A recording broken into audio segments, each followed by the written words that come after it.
previo un fraterno saludo. Hoy estamos dando inicio con el desarrollo de este curso del vacío existencial a la plenitud de vida. Iniciaremos con el capítulo 1, ¿de dónde vengo? Empezamos desarrollando la primera unidad a partir de esta pregunta: ¿existe Dios? Para ello vamos a empezar leyendo esta cita bíblica de Isaías, capítulo 60, versículo 1. Levántate, resplandece, porque ha venido tu luz, y la gloria de Dios ha nacido sobre ti. ¿Existe Dios? Esta es una de las grandes interrogantes que el hombre se hizo, se hace y se hará.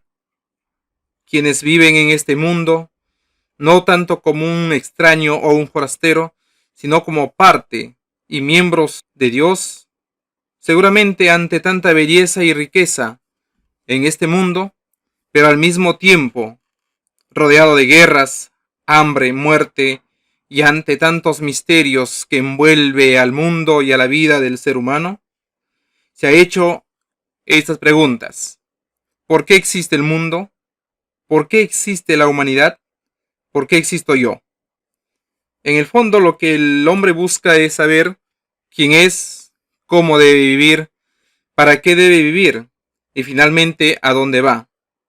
Y al querer hallar una respuesta, el hombre de hoy se encuentra con muchas respuestas y justamente las encuentra en estas llamadas teorías protológicas. A continuación vamos a ver cuáles son estas teorías protológicas en las cuales el hombre busca respuesta a estas preguntas existenciales. Tenemos las teorías científicas y la teoría religiosa. Dentro de la teoría científica nos vamos a encontrar con la teoría del estado estacionario, con la teoría del Big Bang, la teoría de la evolución, la teoría del universo pulsante u oscilante, la teoría de la exportación. Y, por el otro lado, en la teoría religiosa, nos vamos a encontrar con la creación. A continuación vamos a tratar de resumir brevemente cada una de estas teorías, quiénes son los impulsores de esta teoría y cómo explican el origen del universo y lo que hay dentro de ello. Tenemos la primera teoría del estado estacionario. Esta teoría también es llamada de creación continua. Nace al principios del siglo XX. El impulsor de esta teoría fue el astrónomo inglés Edward Milne. Milne llamó a su tesis principio cosmológico perfecto. En 1948 los astrónomos Hermann Bondi, Thomas Gold, Freddy Hoyle retomaron este pensamiento y le añadieron nuevos conceptos. Nace así el principio cosmológico perfecto, como alternativa para quienes rechazaban el plano de la teoría del Big Bang. Dicho principio establece, en primer lugar, que el universo no tiene un génesis ni un final, ya que la materia interestelar siempre ha existido. Y en segundo término, sostiene que el aspecto general del universo no solo es idéntico en el espacio, sino también en el tiempo.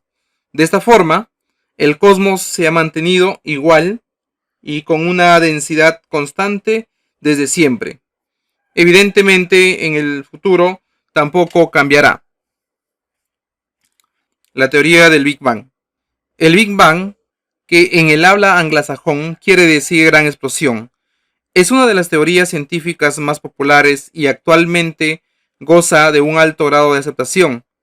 El nombre de Big Bang fue acuñado en los años 40 por el astrónomo Fred Hoyle. Esta teoría supone que toda materia del universo estuvo en un comienzo, concentrada en un mismo lugar del espacio. Esta masa de volumen pequeño, comparada con la extensión del universo, fue bautizada como huevo cósmico, o ILM por George Gamow, o átomo primitivo por Leimart. Al explotar la energía fue transformándose paulatinamente en materia. A medida que se alojaba en todas las direcciones, en un instante nacían tiempo y espacio. En el material que se les va a dejar, ahí se les sugiere la lectura sobre los hallazgos de evidencias del Big Bang por parte de un grupo de científicos que trabajaban en el Polo Sur, quienes hicieron un descubrimiento que es considerado la confirmación de esta teoría. Respecto a la teoría de la evolución, esta teoría es sostenida por Carlos Roberto Darwin, naturalista y fisiólogo inglés, autor de una célebre teoría sobre la evolución de las especies llamada darwinismo, que desarrolla en su obra Del origen de las especies por medio de la selección natural en 1859. Darwin sostiene que tanto los seres vivos inferiores al hombre y el hombre mismo son producto de un largo y lento proceso evolutivo. A continuación, tenemos la teoría del universo pulsante u oscilante. Muchos científicos se inclinan a pesar de que la evolución del universo abarca una dimensión temporal que va mucho más allá de la explosión primordial y de la actual expansión. Esta teoría sostiene que el tiempo y el espacio no se crearon conjuntamente con el Big Bang, sino que consideran al cosmos como una entidad eterna. Esta teoría del universo pulsante sostiene que en un futuro inminente, la fuerza gravitatoria resultante del universo será capaz de frenar su expansión hasta el punto de iniciar el proceso contrario, es decir, una contracción. Todos los cuerpos celestes comenzarían a acercarse unos a otros a una velocidad cada vez mayor, hasta encontrarse en un mismo punto y constituir otra vez el huevo cósmico, llamado Big Crunch. Este huevo, después de cierto lapso de tiempo, volvería a estallar, dando origen a otro universo expansivo. El ciclo se repetiría eternamente, perpetuándose en el tiempo. Nuestro universo sería el último de muchos surgidos en el pasado. El Big Crunch marcaría el fin de nuestro universo y el nacimiento de otro nuevo, tras el subsiguiente Big Bang que lo forme. Si esta teoría llegase a tener un pleno respaldo, el Big Crunch ocurriría dentro de unos 150 millones de años.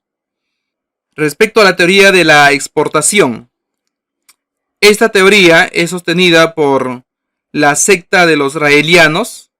La secta de los raelianos es el principal grupo ufólogo del mundo, fundada en 1973 por un ex periodista deportivo, Claude Bourillon, alias Rael. La base mística de la secta consiste en enunciar que la humanidad fue primero creada en un laboratorio y luego exportada a la Tierra por los marcianos hace unos 25.000 años. A continuación desarrollaremos la teoría religiosa, que en esta teoría se fundamenta en la creación. Esta es la teoría sustentada y sostenida por la Iglesia cristiana y muchas otras religiones del mundo entero. Esta teoría sostiene que todo cuanto existe, visible e invisiblemente, procede de la obra creadora de Dios, que por esencia es amor, que se expresa a través de la vida. Esta teoría es avalada por la inquebrantable fe de millones de hombres de todo el mundo, pero no es una fe ciega e ilusa, sino razonada y estudiada hasta en los más mínimos detalles. Por eso vamos a hablar de las dos alas que nos elevan hacia la verdad. Y en estas dos alas entonces tenemos dos teorías. Tenemos la teoría de la ciencia y la teoría de la religión. En la ciencia nos explica a través de la razón y la religión a través de la fe. Y en esta ciencia vamos a encontrar una explicación a través de la evolución y en la religión a través de la creación. Estas dos concepciones aparentemente opuestas, pero en realidad no hay oposición. Entendamos que ninguno de nosotros podemos negar los grandes logros de la ciencia, pero cuando se trata de buscar la causa primera, es decir, el origen de todo, es justo hacernos estas dos preguntas. Partiendo que la ciencia, directa o indirectamente, a través de sus diversas teorías, dice que todo empezó a partir de una microcélula. Pero, ¿quién puso el primer principio de vida en esa microcélula? Ya que nada es causa de sí mismo, nada existe por sí mismo. Y pregunta número 2, ¿por qué no continúa la evolución del mundo y del hombre? A estas preguntas la ciencia no da ninguna respuesta. Para responder de manera adecuada y justa a esta gran incógnita, hace su intervención la religión, la fe, y nos dice que fue Dios quien puso el primer principio de vida en esa microcélula. Pero esto no contradice lo que dice la Biblia respecto al origen del mundo, que todo fue creado por Dios en 6 días. No, porque el principio creador de todo sigue siendo Dios. Solo que decimos que Dios creó todo a través de la evolución y que llegado a un momento de este proceso, produjo un salto cuantitativo, o sea, en aquel que sería el hombre, puso un cuerpo y un alma humano, comunicándole de este modo su propia vida, su propio ser. De ahí que el hombre llegó a ser, y es aún, el embajador de Dios aquí en la tierra, porque es él, un ser divino por poseer alma. Es un ser libre, inteligente, amoroso y sobre todo capaz de relacionarse. Si Dios creó todo a través de la evolución, ¿quién lo creó a Dios? Y es más, ¿quién es Dios? Surgen estas preguntas. Pues Dios es el creador a creado, es decir, no creado. No fue hecho por nada ni por nadie. Si Dios fuese creado por otro, ya no sería Dios, sino simplemente una criatura, porque dependería de otro ser para poder existir. Dios es la causa incausada, sin causa. Es decir, no es fruto de ningún plan, proyecto o movimiento. Si tuviera causa, ya no sería Dios, sino criatura dependiente de un elemento o acción previo para existir. Dios es el principio sin principio. Es decir, no tiene principio, porque si lo tuviera quiere decir que también tiene un fin. Si tiene un principio y un fin, quiere decir que es un ser limitado al tiempo y al espacio. Y si esto fuese así, ya no sería Dios, sino simplemente una criatura mortal. Dios es el que existe por sí mismo. Es el ser eterno, es decir, ha existido, existe y existirá por siempre, por sí mismo. Es decir, es infinito. Esto nos lleva a afirmar con rotunda convicción que antes de Dios no hay nada ni nadie. En Él y con Él comienza el tiempo, el espacio y todo lo que hay dentro de estos.